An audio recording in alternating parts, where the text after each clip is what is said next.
Chicken Run: Dawn of the Nugget is the sequel to Chicken Run by the British Aardman Studios. This film was the most successful box office hit in the stop-motion genre, so a sequel was not a very big surprise. What was a surprise though was that it took 23 years for the sequel to come to life.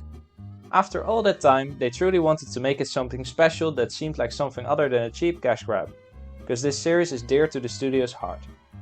I came into this with a bit of skepticism because I did not feel like they needed a sequel, because of the perfect ending that the first film had, with all the chickens being able to live in freedom they longed for. But I have to say, it was better than I thought. The film exceeded my expectations and still holds consistent with the first film. One of the film's main conflicts is that the main characters, Ginger and Rocky, now have a child, whose name is Molly. And this child is exactly like Ginger was in the first film. She wants to break out of her cage, the paradisical island, and see what is outside in the world. It was a nice contrast that our characters wanted freedom in the first film, but now are overprotective of the next generation who want nothing but the same as they did.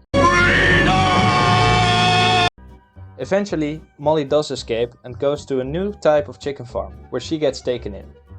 Which seems like another happy paradise for chickens on the outside, however not everything is like it seems on the exterior.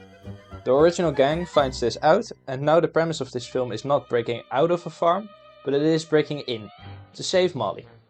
This was a great part of the film, because they used all types of random household items in an overcomplicated manner to try and get it.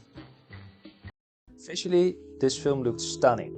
The claymation was outstanding and a large step up from the last film. There are heaps more expressions on the characters' faces, and the new designs are absolutely awesome. If you are interested in that kind of stuff, Netflix has a video on YouTube of how the process went of animating this film.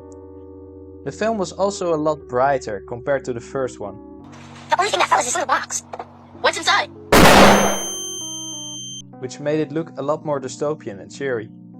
This was not a change that I necessarily liked, as it made a core aspect of the first film, its dark and scary tone, absent in this installment. There was no sense of dread, which made the feeling of fear non-existent for me. Another nitpicky thing was that the climax was a bit annoying, as it was edited with a lot of delay and it was stretched out to an unrealistic degree, which took away the realism for me. But besides that, this sequel was a very fun and above all funny story, which was a bit better than I thought. Although it was not a life-changing movie at all, if you like the first film, I am pretty sure you will like this one too. It is a cute extension of a story that perhaps should have stayed as a one-off movie.